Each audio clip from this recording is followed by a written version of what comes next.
Olá, meus alunos e minhas alunas, todo mundo bem? Preparados aí, bem animados para o de hoje? Então vamos lá, dando continuidade à Lei 2969 de 2001, que trata aí da organização do regime próprio de Previdência Teresina, que é uma lei muito boa, porque apesar dela estar na legislação municipal, ela trata de previdência. Então acaba que você está estudando o mesmo assunto, não tem tanta diferença. Diferente de você estar estudando, por exemplo, o direito previdenciário e a lei orgânica de Teresina. Aí sim tem diferença, porque um diz uma coisa, o outro está falando outra coisa totalmente diferente. Mas essa lei e a outra também, que é a 2970, elas são interessantes porque você está ali, outra disciplina, né? É direito previdenciário, que é a legislação municipal, mas você está estudando dentro do mesmo âmbito ali, e aí muita coisa se aproveita, muita coisa do que é estudado, porque, como eu sempre falo, é um regime próprio só, então não tem como realmente ser tão diferente assim. Às vezes tem uma outra peculiaridade de cada lei, mas no geral é tudo parecido. Então vamos lá. Tratando aí da organização do regime próprio Teresina, a aula de hoje vamos trabalhar sobre inscrição, exclusão, e um ponto muito importante que vocês precisam compreender é a diferença entre inscrição e filiação. Porque a inscrição, ela é um ato volitivo. Como assim? Você tem que fazer a inscrição, ou então o órgão tem que fazer aquela inscrição, mas ele depende daquela vontade, né? Tem que ser feito ali a inscrição, é como se fosse o papel, pegar ali o papel. Já a filiação, ela é um vínculo. A partir do momento que você começa a trabalhar, você é um servidor público, você está afiliado ao regime próprio de previdência. A sua inscrição pode demorar um pouquinho, pode demorar 1, 2 dias para ela acontecer. Mas a filiação é o vínculo ali entre as pessoas que estão contribuindo e o regime próprio de previdência. No âmbito do regime próprio, isso não acontece muito, porque você toma posse, então, assim, dificilmente você vai estar trabalhando e não está inscrito ainda no regime próprio. Mas no regime geral acontece demais, como assim? A pessoa começa a trabalhar. Quando a pessoa começa a trabalhar, ela entrega a CLT para a empresa e a empresa repassa para o contador. Às vezes pode demorar, então ela começou a trabalhar hoje. Pronto, está aqui minha carteira de trabalho, meu pedido de serviço, beleza. Ela começa a trabalhar. Só que o contador às vezes vai assinar a carteira uns 2 dias depois, 3 dias depois, às vezes demora até mais. Mas vamos supor 2 dias depois.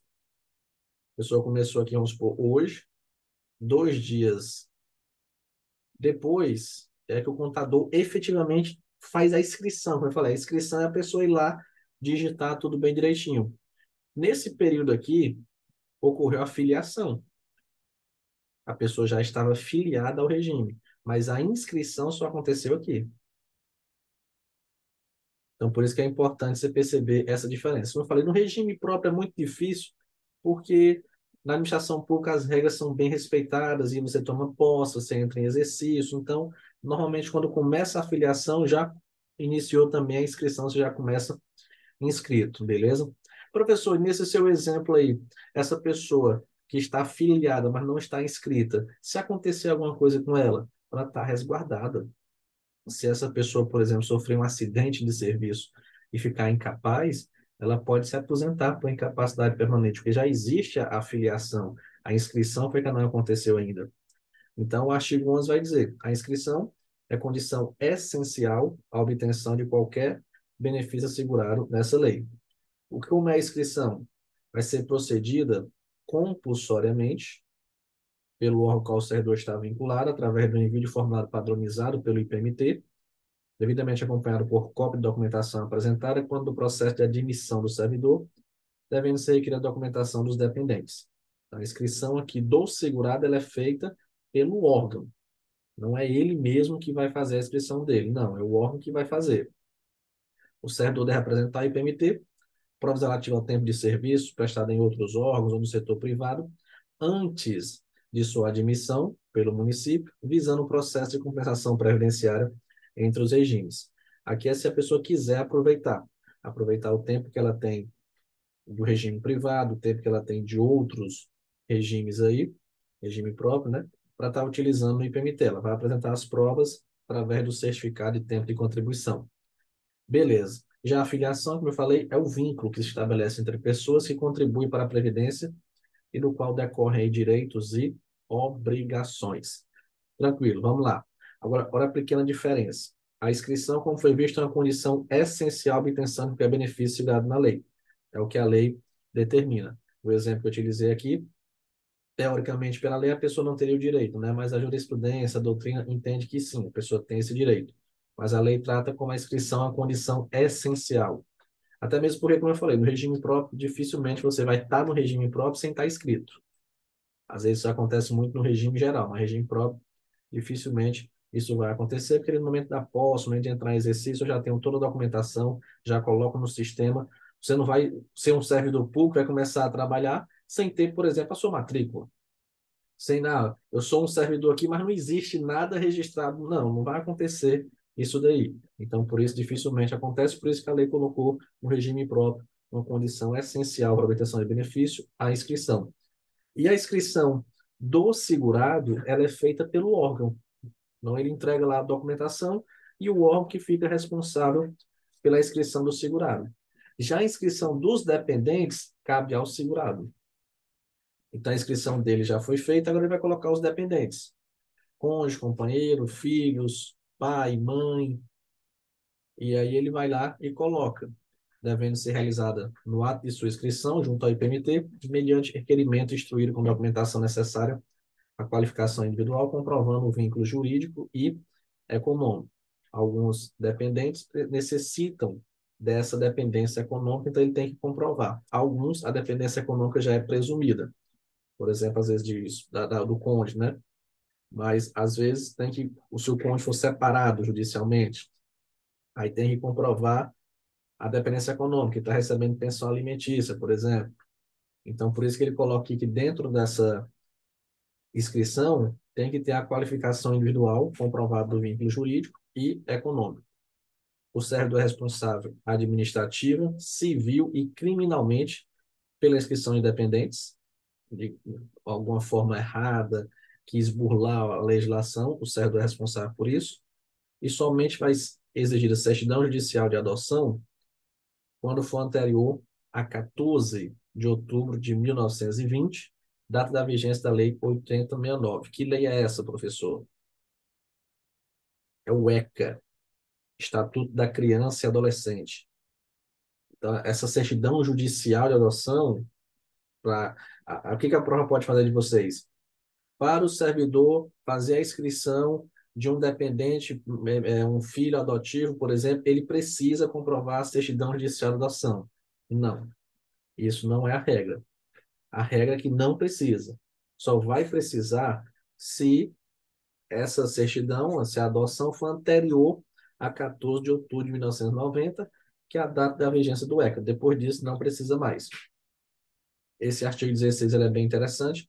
Ocorrendo falecimento, detenção, reclusão do segurado, sem que o mesmo tenha feito a inscrição de dependente, a este quem? Ao dependente, né? Puxando aqui para o português, será lícito promovê-la, não lhe assistindo, nesse caso, direito às prestações anteriores à inscrição, salvo em caso previsto em lei. Isso acontece muito, às vezes, com filhos, né? Que a pessoa tem, às vezes, fora do casamento, ou então não reconhece. E aí acontece o falecimento, a pessoa é presa, detenção, reclusão, né? E aí gera um benefício para o dependente. Nesse caso, ele não está inscrito, mas ele pode promover a inscrição dele, chegar para o IPMT e dizer, ó, eu sou filho também, vou comprovar. E aí, como regra, o que ficou para trás, ele não vai receber, salvo se tiver previsto na lei que ele tem direito ao retroativo. Se não, ele vai receber dali para frente. Agora, a questão do cancelamento da inscrição. Onde é que eu tenho o cancelamento da inscrição do segurado? Se ele vier a falecer, cancela a inscrição dele, perdeu o vínculo funcional com a patrocinadora, por exemplo, exoneração, né? Cancelou ali. A perda da condição de segurado por exoneração, dispensa ou demissão implica também na inscrição dos dependentes. Lógico, porque o que segura os dependentes no regime é o segurado. Se o segurado Ele pediu exoneração, foi demitido, foi dispensado, nesse caso, os dependentes também saem do regime. Agora, quem é que vai manter a condição de segurado? Até decisão condenatória transitada em julgado, o segurado detido ou recluso, se ele foi preso, né, por alguma situação, até que tenha uma decisão condenatória, por exemplo, demitindo ele, até isso, ele mantém a condição de segurado, até mesmo porque ele vai estar recebendo, os dependentes vão estar recebendo aqui o auxílio reclusão. O segurado cedido para outro órgão, entidade de administração direta, indireta, da União, Estados, DF, municípios, porque o servidor cedido ele está emprestado. Muita gente confunde isso, mas o servidor que foi cedido não acabou o vínculo dele. Ele foi apenas emprestado ali, em determinado órgão, depois ele vai voltar. Aquele servidor também que foi afastado ou licenciado temporariamente do cargo efetivo, sem ônus para o município nos termos da lei. Aqui também é outra situação na questão da licença. Muita gente confunde, por exemplo, a licença para tratar interesse particular, que é chamado no popular licença sem vencimentos. E aí eu recebo muitas perguntas dizendo assim: o servidor pode tirar a licença para tratar interesse particular e assumir outro cargo? Vamos supor, você está ocupando aí o cargo de analista previdenciário do IPMT, e aí você quer passar em outro concurso, para analista previdenciário do Piauí-Prev. Você pode acumular os dois cargos? Não, que a Constituição não permite. A Constituição permite dois de professor, um de professor com técnico científico e dois de profissionais da área da saúde. Então, não é possível acumular. Ah, professor, então se eu tirar a licença para dar interesse particular do IPMT para assumir o PIOI-Prev, eu posso? Não, não pode. Por quê? Porque mesmo na licença sem remuneração, você continua com o vínculo, não perdeu o vínculo ali. E é por isso que na questão previdenciária, é da mesma forma, mantém a condição de segurado aquela pessoa que está afastada ou licenciado temporariamente, sem ônus, né? Mesmo que sejam sem remuneração. Aí o item 3 ele é bem interessante, ele vai falar se a pessoa quiser contar aí o tempo de afastamento para fim de aposentadoria. Ele tem que fazer o recolhimento das contribuições mensais previstas ao segurado e patrocinador diretamente ao IPMT. Como assim, professor? O que garante o tempo, então, vamos dizer, você tem 3 anos valendo para a aposentadoria. Esse tempo é contado pela contribuição. Então, vamos supor um servidor que ele tem 8 anos de serviço. Mas desses 8 anos, ele passou 5 anos trabalhando realmente e passou 3 anos de licença para tratar de interesse particular e ele não estava contribuindo, sem contribuição. Então, nesse caso aqui, esse servidor, para efeitos de aposentadoria, qual o tempo que eu vou levar na questão do cálculo? O tempo que vai ser levado em consideração é esses 5 anos aqui. Porque ocorreu a contribuição, eu estou contando como tempo para a aposentadoria. Não teve contribuição, então não vai ser levado como tempo para a aposentadoria. Mas aí pode ser, professor, pode ser contado? Pode. Se o servidor chegar e falar, eu quero contribuir, mesmo não estando recebendo, mas eu quero pagar minha contribuição por fora. Tudo bem. Se ele fizer a contribuição, e nesse caso tem que ser a contribuição, ó, dele e do patrocinador, no caso, ele paga a dele e a do doente, no caso, né? Aí sim, aí fica valendo, fica ok, aquele tempo vai ser contado para fins de aposentadoria. Mas ele tem que fazer esse recolhimento por fora. Ele não está recebendo remuneração. Então ele vai ter que tirar de algum lugar para estar pagando isso aí. Se ele fizer, vai ser contado sim. Se não fizer, não conta, é como se aquele tempo não existisse. Ele retornar, começa a contar de onde ele parou. Beleza. O cancelamento da inscrição do dependente. Aqui muito interessante. Você tem que ter atenção aqui para algumas regras quanto a essa extinção do dependente. Em regra, a extinção do cônjuge, a extinção aí do companheiro, ela vai ser feita pela separação. Então, em regra, cônjuge separado, divorciado, o companheiro que cessou ali a união estável, ele não é mais dependente, salvo se tiver recebendo aí prestação de alimentos. Pode ser o mesmo que pensão de alimentos, pensão alimentícia. Como assim, professor? Não estou conseguindo entender isso daí. É o seguinte, que vou utilizar aqui 3 exemplos. O João, a Ana e a Maria.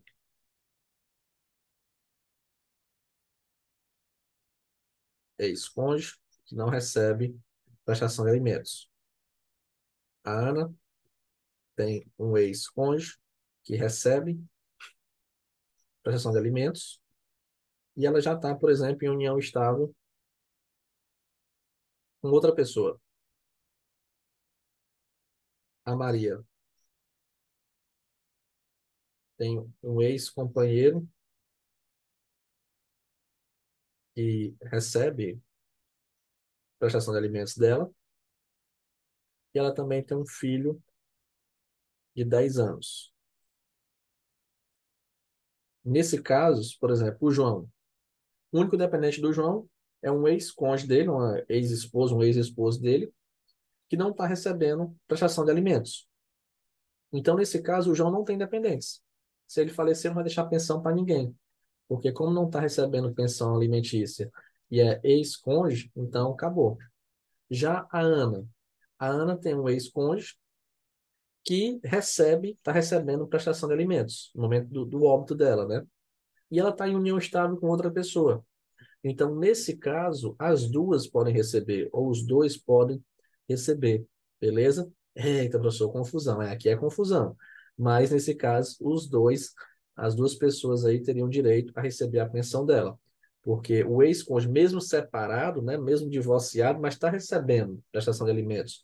Então, enquanto estiver existindo a prestação de alimentos, no tempo que for determinado, vai existir a questão da pensão por morte, salvo se tiver alguma regra que diga o contrário. E, como a pessoa estava em união estável, entra na parte companheira. Então, também tem direito. Se tivesse filho, essas coisas, ela vai dividir a pensão pela quantidade de dependentes. Aqui, nesse caso, da mesma forma, Maria tem um ex-companheiro, mas está recebendo pensão alimentícia, pensão de alimentos, está pagando, aliás, pensão de alimentos para ele. Então, nesse caso, ele entra como dependente ainda de Maria. E se tiver o filho de 10 anos, também a pensão é de ser dividida por dois aí. Para o filho, quando é que acaba? O filho ou irmão? Quando é que encerra a questão de dependente? Quando ele completa 21 anos de idade. Professor, mas eu vi um negócio que dizia que o filho, se ele estiver na faculdade, vai até 24 anos. Não, isso aí existia realmente. E ainda hoje existe para plano de saúde em alguns locais. Mas na Previdência isso aí vem acabando, não existe mais. Então, o filho, o irmão, a dependência é até 21 anos, completou 21 anos, ele já perde a qualidade de dependente. Salvo se ele for inválido, porque o filho ou irmão inválido pode ter 30, 40, 50 anos e continua como dependente. Ou pela emancipação. Aqui é outra situação que pode perder a qualidade de segurado. Ainda que inválido. Eita, olha aqui o negócio. Professor, peraí, aqui vamos com calma. O que é emancipação? Quando eu tinha 16 anos, eu fui emancipado. Os meus pais queriam abrir uma empresa no meu nome, e aí eu fui emancipado para isso. Foram lá no cartório e me emanciparam para a vida civil. É como se eu tivesse adquirido a maioridade civil, não é a maioridade penal ainda, que a maioridade penal é só com 18 anos. Naquele momento, não sei se meus pais sabiam disso, ou se... Acredito, eu acho que não sabia não. Nem eu também não sabia. Eu estava perdendo a qualidade de segurado. Se acontecer alguma coisa com meu pai, que na época era empregado público, eu não tinha direito à pensão dele. Por quê? Porque eu estava emancipado com 16 anos. É como se, eu já posso conduzir minha vida aqui e não preciso mais dessa pensão. Só tem uma emancipação que vai deixar a pessoa como dependente ainda, porque tem vários tipos, né? Eu fui emancipado porque eu ia abrir uma empresa no meu nome, queria abrir um negócio com 16 anos. Pronto. Mas a pessoa pode ser emancipada para colar grau na faculdade, casamento. E tem várias outras situações. Uma situação que a pessoa é emancipada e não perde a qualidade segurada é se for para colar grau de ensino superior. Um gênio, né, que com 16, 17 anos já está formado, já está colando grau, pode acontecer. Nesse caso, a pessoa vai ser emancipada e ela não vai perder a qualidade de segurado. Agora, se ela for emancipada por qualquer outra situação, ainda que inválido, perde a qualidade de segurado. Então, cuidado com isso. Se a banca quiser fazer uma questãozinha bem elaborada, uma situação hipotética, ela faz. Por isso que eu sempre coloco muitos exemplos, muitas situações hipotéticas, porque se a banca quiser cobrar uma questão texto de lei, nós estamos trabalhando aqui e depende muito de você também na leitura da lei. Entender o que eu estou explicando e fazer a leitura posteriormente. Inclusive, tem um vade-mecum para vocês aí no nosso curso. Agora, se a prova quiser cobrar uma situação hipotética, depende mais de mim do que de vocês. Porque eu preciso realmente explicar todas essas situações, todos esses cenários, para que vocês possam compreender tudo isso. Beleza? Então, por isso que eu sempre utilizo muitos exemplos, várias situações, para ver se uma delas é que a prova vai cobrar de vocês. Tranquilo. Agora, para os dependentes em geral, pela cessação da invalidez, foi visto que o filho inválido não tem questão de idade, só se for de emancipação, mas idade não. Mas se ele deixar a qualidade de inválido, ele perde a qualidade. Porque, vamos supor, por que que um filho de 30 anos ainda está recebendo pensão? Porque ele é inválido. Se ele cessou a invalidez para ele, acabou a pensão para ele. Por quê? Porque ele já está com 30 anos. Ele não já chegou nos 20, já passou foi dos 21, né? Ele estava ali, o que estava segurando ele era a invalidez. Se cessou a invalidez, cessa também a qualidade dependente. E, logicamente, pelo falecimento. O dependente faleceu, aí ele perde a qualidade de segurado. Então, muito cuidado com isso daqui. Esse artigo 20 pode aí ter uma questãozinha na prova sobre ele. Então, só repetindo aqui, filho e irmão, quando é que vai perder a qualidade de segurado?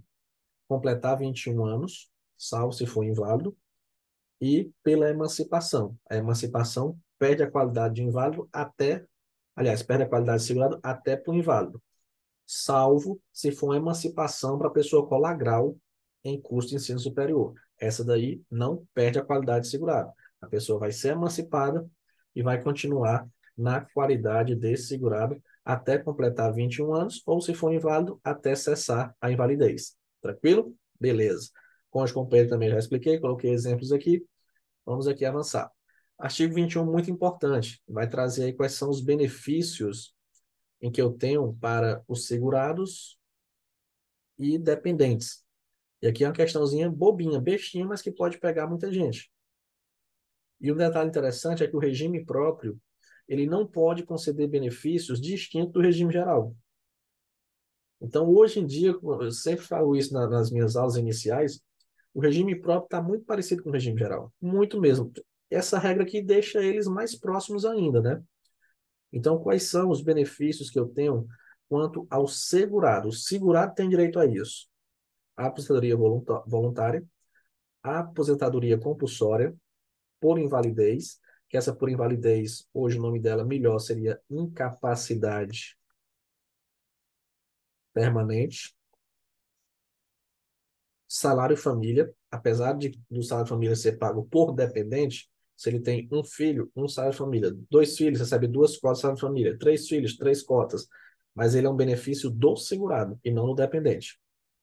Salário maternidade, auxílio doença, que hoje é chamado de auxílio por incapacidade temporária, mas a lei ainda tem auxílio doença, e o abono anual. O que é esse abono anual?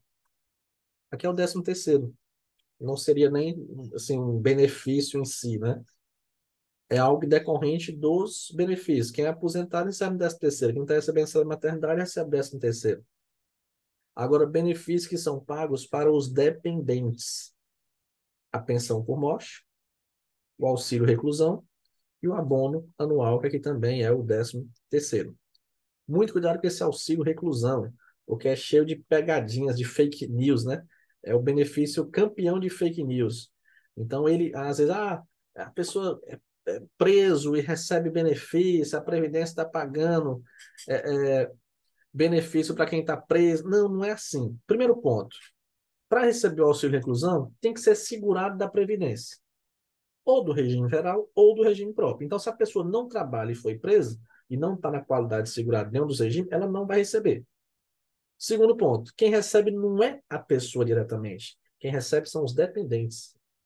Então, não é o segurado, não é o preso que vai ficar recebendo aquele benefício enquanto ele estiver ali preso, né? Recluso. Não, é a família dele que vai receber. Então, outra fake news também que é criada aí. Mas um ponto muito importante que você precisa entender aqui é o seguinte: vocês têm direito a isso. Isso daqui é direito de vocês. O sistema de previdência vai garantir isso aqui para vocês. Só que é o seguinte, o que é pago pelo IPMT é isso daqui, ó. Vou colocar bem aqui. O que é pago pelo IPMT são as aposentadorias e as pensões. E o restante aí, professor, como eu falei, vocês continuam com o direito. O direito vocês não vão perder. Mas quem vai pagar salário família, salário maternidade, auxílio doença é o município de Teresina. Quem vai pagar o auxílio reclusão é o município de Teresina. Então, se alguém se aposenta pelo IPMT, o IPMT tira do bolso para pagar aquela aposentadoria. Uma pensão por morte, o IPMT tira do bolso dele. Já um salário maternidade é o município que vai tirar do bolso. Não é o IPMT. As contas são diferentes, né? O IPMT tem a conta dele. É uma autarquia. O município tem a sua conta também. Então, aqui é só questão de quem vai pagar. Que a pessoa vai ter direito, vai. Mas quem é que vai pagar? Quem vai tirar do bolso? Isso é explicado pelos parágrafos aqui do artigo 21.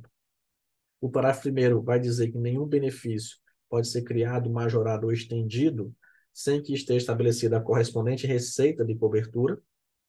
Aqui é para uma situação bem lógica, né? Eu não posso criar, não posso majorar, aumentar ou estender um benefício para uma determinada categoria sem dizer de onde é que eu vou tirar aquele dinheiro. Vou pagar de onde? Então, eu quero pagar salário família para todos os servidores. Todos, todos, todos. Porque o salário família normalmente é para o servidor de baixa renda. Não, mas agora eu quero pagar salário família para todos. Nesse caso, eu tenho que dizer de onde é que vai sair esse dinheiro para pagar esse salário família. Então, nenhum benefício ele pode ser criado sem ter essa receita de cobertura. Olha aqui a explicação porque eu estava falando. O rol de benefícios do regime próprio fica limitado às aposentadorias e à pensão por morte. Os afastamentos por incapacidade temporária e o salário maternidade serão pagos diretamente pelo ente federativo, no caso o município, e não correrão à conta do regime próprio. A partir da publicação da Emenda Constitucional 103, de 2019, então de 2019 para cá, o município de Teresina, ó quem vai ter a responsabilidade, o município de Teresina terá responsabilidade pelo pagamento de benefícios de incapacidade temporária para o trabalho, no caso aqui o auxílio doença, como ele colocou, o auxílio por incapacidade temporária, salário maternidade, salário família e auxílio reclusão. Então, conforme eu coloquei aqui para vocês a diferença, né? Então, bem interessante isso daqui. E como eu falei, o servidor tem direito? Tem, mas quem é que vai pagar? E eu saber de onde é que vai sair essa, vamos supor, tudo vai sair do IPMT. Então, a pessoa, o salário de família, o IPMT que ia pagar, ia sair da conta dele. Nesse caso, o IPMT, opa, beleza, mas sai da minha conta. Minha conta está aqui guardadinha, eu só está aqui, né? Tenho minha conta aqui separada, ela está aqui. É o município que vai continuar pagando isso daí, o município que vai tirar do bolso para pagar isso daí. Tranquilo? Bem interessante isso na hora da prova. O município deverá realizar o ressarcimento ao regime próprio dos valores pagos a título dos benefícios tratados no parágrafo 4º, a partir da data nele fixaram esses benefícios, por exemplo, de salário maternidade, salário família, auxílio reclusão. Por que ele fala ressarcimento? Porque pode ser, né, que até para facilitar, o IPMT pague esses benefícios. O IPMT está pagando ali o salário maternidade, o IPMT está pagando ali o auxílio doença, mas não é responsabilidade dele. Então, nesse caso, o município tem que fazer o ressarcimento. Ó, eu paguei aqui 10 salários maternidade, R$ 10.000, então você está me devendo 100 mil. O município vai lá e bota 100 mil na conta do IPMT. Vocês podem estar se perguntando, professor, e o abono anual é responsabilidade de quem? O abono anual, ele está vinculado a um outro benefício, né? Então, por exemplo, o abono anual de uma aposentadoria, você vai pagar IPMT. Já o abono anual de um salário maternidade, vai pagar o município de Teresina. Ele está vinculado ao benefício que foi concedido. Pronto, outra regrinha bem interessante. O direito aos benefícios previdenciários não prescreverá. Eita, olha essa palavrinha bonita de prova, né? Direito aos benefícios não prescreverá. Mas prescreverão as respectivas prestações não pagas nem reclamadas no prazo de 5 anos, contadas da data em que forem devidas pelo IPMT, não se aplicando tal prescrição contra menores incapazes e ausentes. Eita, aqui tem muita coisa. Se a FCC quiser seguir um padrão que ela vem seguindo de questões bem elaboradas, de questões com situações hipotéticas, ela traz uma situação aqui que pode confundir muitas pessoas. Mas é o seguinte, vamos entender por partes. Entender primeiro isso daqui. O direito aos benefícios previdenciários não prescreverá. Como assim? Se eu tenho direito a um auxílio-doença, se eu tenho direito a um salário-família, a uma aposentadoria, a um auxílio-reclusão, a uma pensão, principalmente pensão, né? Às vezes a pessoa não percebe que tem aquele direito. Isso não prescreve. 10 anos depois que o servidor faleceu, apareceu um filho dele pedindo pensão. Ah, não, infelizmente, não existe isso. 15 anos depois que o servidor faleceu, apareceu lá um filho dele, dizendo que é filho dele, e vai pedir a pensão dessa pessoa. Por exemplo, acho que o Pelé. Pelé teve agora, já depois de, ele teve um caso desse, quando ele ainda estava vivo, já depois de falecido, parece que apareceu um outro filho dele, uma coisa assim. Se o Pelé fosse servidor público, e esse filho aparecesse 10, 15, 20 anos depois, se ficasse comprovado que era filho, na qualidade dependente, enfim, ia receber a a pensão dele, né? Desde que esteja na qualidade de dependente. Mas o que. Agora, pronto, entendemos a primeira situação. O direito ao benefício previdenciário não prescreve. Você pode solicitar ele na data que você quiser. Mas as prestações que não forem pagas nem reclamadas no período de 5 anos, aí sim, aí a pessoa vai perder. Então, vamos supor, 10 anos depois, a pessoa foi solicitar. Ela vai receber só aí dos últimos 5 anos. Essas outras prestações aqui dos 5 anos, prescreveu. Então, aquilo que não foi pago nem reclamado no prazo de 5 anos, perdeu. E essa daqui ela está quase perdendo também, né? Tem que tomar cuidado para não perder. Então, nesse caso, a prescrição é só do que não foi pago não foi, nem reclamado no prazo de 5 anos. Chegou 5 anos, a pessoa, então vamos supor, depois de 5 anos ela vai atrás. Já prescreveu o que ela ia receber de retroativo. Porque vamos supor, um ano depois. Ah, então aqui não prescreveu, não. Aqui ela pode ser que ela receba essas prestações aí anteriores, né? Pode ser que ela receba esse retroativo, respeitar as regras de cada benefício. Pronto. Então entendemos aqui a segunda parte. Agora a terceira parte é que eu não vou aplicar a prescrição dessa questão dos 5 anos contra menores, incapazes e ausentes. Por quê? O menor, ele às vezes não tem noção que ele tem aquele direito. Então, um filho de 2 anos de idade. Aí o pai faleceu. A mãe não tinha muita orientação e vivia bem economicamente, não foi atrás da pensão. Deixou para lá. Mas o filho tinha 2 anos. Ele tinha direito à pensão do pai dele, mas a mãe não foi atrás. E o Instituto de Previdência também não vai sair atrás das pessoas. Ei, você, vem cá, você tem um benefício aqui. Não. Se a pessoa não foi, não, deixa quietinho aqui. Princípio da solidariedade, vai ser pago para outro. E aí, esse filho menor, quando ele está com 15 anos, então 13 anos depois, né? Ou então, quando ele completa 18 anos aí, então 16 anos depois, ele vai atrás desse benefício. Nesse caso, o direito à pensão por morte não prescreve, beleza, mas iria prescrever aquelas prestações não pagas nem reclamadas no prazo de 5 anos. Então, você não reclamou essa prestação no prazo de 5 anos, você vai perder ela. Mas como ele é um menor, essa prescrição não se aplica para ele.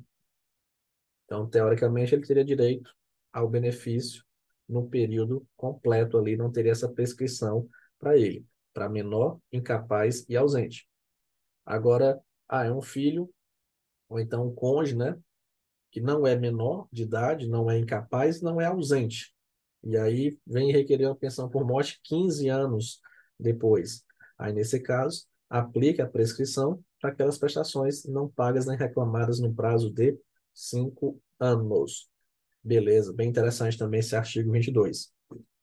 As importâncias não recebidas em vida pelo segurado inativo relativo a prestações previdenciárias vencidas e não prescritas serão pagas aos herdeiros legais do segurado, em conformidade com a ordem judicial, revertendo essas importâncias à IPMT somente em caso de não haver herdeiros legais. Aqui são situações, por exemplo, o servidor ele tinha o abono anual para receber, ou então ele tinha, às vezes a pessoa falece no dia 20, no dia 15, dia 10, e ali ela tem direito a receber aquele período, né? Então, nesse caso, então, alguma outra importância, né? Algum outro benefício que a pessoa tinha e não requereu em vida, enfim. Ele fala, a importância não recebida em vida pelo segurado. Isso pode ser repassado para os herdeiros. É vedada a acumulação de proventos de aposentadoria com remuneração de cargo público, não sendo aplicada essa vedação aos casos de cargos acumulares. Aqui é um caso também muito frequente, a pessoa, eu me aposentei, eu posso, me aposentei, vamos supor, me aposentei do IPMT, agora eu posso fazer um outro concurso? Não. O que é proibido para você na ativa, só se você for para outro de professor, dependendo da sua especialidade, considerado um cargo técnico. Aí seria um de técnico científico ou um de professor. Aí tudo bem. Não, eu quero fazer um concurso da RPO e prévio agora. Nesse caso, não. Porque o que vale para o aposentado vale para quem estava na ativa. Quando você estava na ativa, poderia? Não, não poderia. Então, nesse caso, aposentado também não pode. Beleza. Artigo 23, o plano de custeio do IPMT vai ser definido em lei. Essa palavra que vocês já sabem decorada, avaliação atuarial, né? No máximo uma vez por ano. Cuidado com essa palavrinha no máximo, né? Porque normalmente a gente tem no mínimo. E aqui foi feito o inverso. No máximo uma vez por ano. Uma avaliação atuarial deve ser feita submetida à análise do Conselho de Administração, determinando as necessidades de financiamento do sistema, bem como o passivo atuarial. Essa avaliação atuarial é como se fosse um balanço, analisar como é que estão as contas ali do, do regime próprio, né? No caso, eu acredito que eles queriam colocar no mínimo, né? Mas colocar no máximo uma vez por ano. Então, só pode uma vez por ano, acabou. Na ocorrência de eventos determinantes de alterações no custeio, cumpridas as previsões do parágrafo anterior, a lei do plano de custeio poderá ser submetida ao Poder Legislativo em prazo inferior a um ano para alteração. Aqui é a questão de gastos, né? Tem uma lei determinando os gastos. Se eu verificar que tem algumas alterações, então tem que submeter ao Poder Legislativo para poder alterar aquela lei. Só quem pode alterar a lei é o Poder Legislativo. A lei vai prever a garantia do recebimento das receitas, referente à totalidade das contribuições, objetivando a retenção do valor ao IPMT. E o servidor ocupante de cargo efetivo poderá optar pela inclusão na base de contribuição de parcelas recebidas em decorrência do local de trabalho, da necessidade do serviço, do exercício de cargo, comissão ou função de confiança, para efeito do cálculo do benefício ser concedido com fundamento das disposições constitucionais. Como regra, né, já foi estudado em diversas leis, diversos atos normativos aqui, essas parcelas em decorrência do local de trabalho, cargo, comissão, função de confiança, não estão incluídas na contribuição do servidor. Mas ele pode optar por dizer, sim, eu quero que inclua, sim, essas contribuições. Beleza. As despesas administrativas para atendimento do sistema previdenciário serão estabelecidas na lei, em conformidade com os resultados do plano de custeio, e não poderá ultrapassar o determinado da legislação competente à matéria. A lei vai determinar o que vai ser gasto, né? Então, essas despesas vão ser estabelecidas conforme o que foi estabelecido nesse plano de custeio. Aqui um ponto interessante. O recolhimento das contribuições, não só dos segurados, como também das respectivas patrocinadoras, cada que os entes, né? Far-se até o 15º dia do mês subsequente a que se referirem, juntamente com demais consignações da IPMT, tudo acompanhado das correspondentes discriminações. Aqui, essas consignações é, por exemplo, o aposentado que tem um empréstimo consignado. Então, isso daí, ó, juntamente com as demais consignações da Estado IPMT, tudo acompanhado das discriminações. Então, recolhimento das contribuições, faz-se até o 15º dia do mês subsequente. Contribuição de janeiro até o dia 15 de fevereiro. Fevereiro até o dia 15 de março e assim por diante. Aqui um ponto interessante. Juros de mora por atraso, né? Tem que pagar até o 15º dia. E aí, nesse caso, se não pagou foi no dia 20, no dia 30, vai ter juros de mora de 0,33% por dia de atraso até o limite de 20%. Então, está atrasado ali 50, 80, 100 dias. Eita, 0,33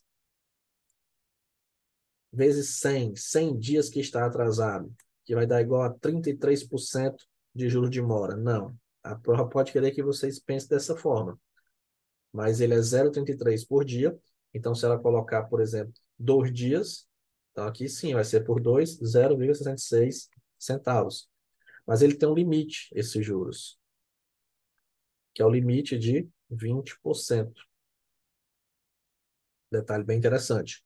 Em caso de inadimplência das patrocinadoras pertencentes à administração indireta, o Poder Executivo descontará o valor devido diretamente respectivo das partes destinadas a essas entidades, desde que previamente comunicado o fato pelo presidente do IPMT. Aqui é quem tem que pagar para o IPMT. Se eu tenho uma fundação, por exemplo, que tem que pagar para o IPMT. No caso de inadimplência delas, o Poder Executivo vai descontar. Ó, tu tá me devendo aqui para o IPMT, viu? Tá me devendo 200 mil. Eu tenho que te dar 300? Só vou mandar 100. Eu vou mandar ali para o IPMT, viu? E aqui, cuidado com um detalhe. Não se verificando o recolhimento direto pelo segurado, nos casos previstos em lei, ficará o inadimplente sujeito aos juros de 3% ao mês. Aqui pode ser uma coisinha besta, mas é interessante. Juros de mora. Ele é por dia e é 0,33% por dia de atraso. Só que ele tem um limite de 20%. Então, aqui é bom para o devedor, né? Para quem está devendo, tem um limite dos juros ali de mora. Agora, se falar só juros,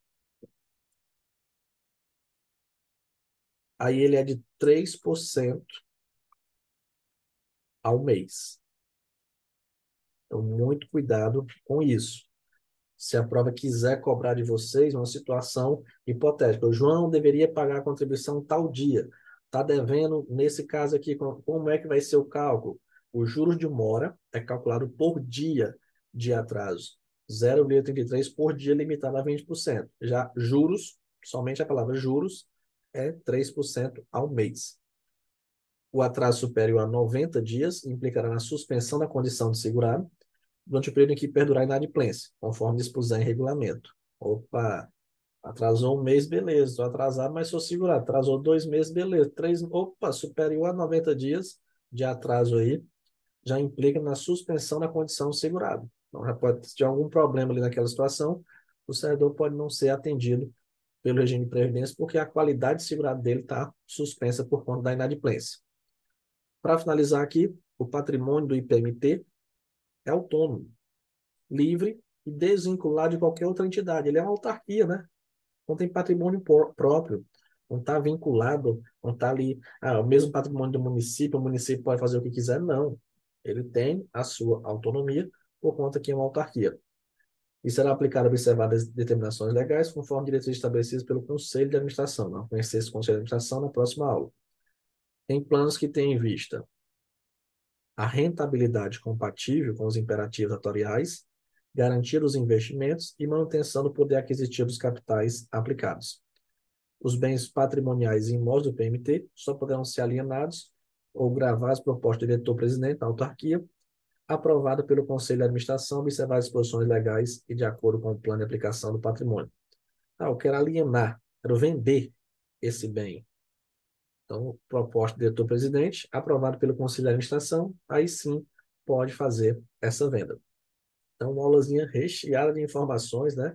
Se possível, assista até de novo, ou então volte para algum ponto que você não conseguiu entender completamente, mas se ficou alguma dúvida, pode entrar em contato, porque, como eu falei para vocês no decorrer da aula, a gente tem que trabalhar o direito previdenciário de duas formas.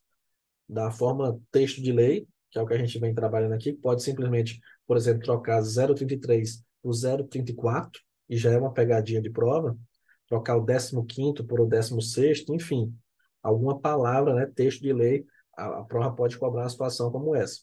Como também ela pode criar uma situação hipotética, um caso prático para você analisar. E aí é quando entra, por exemplo, os exemplos, as situações que eu vou criando aqui para você, na hora da prova, entender aquela situação e conseguir interpretar da melhor forma possível.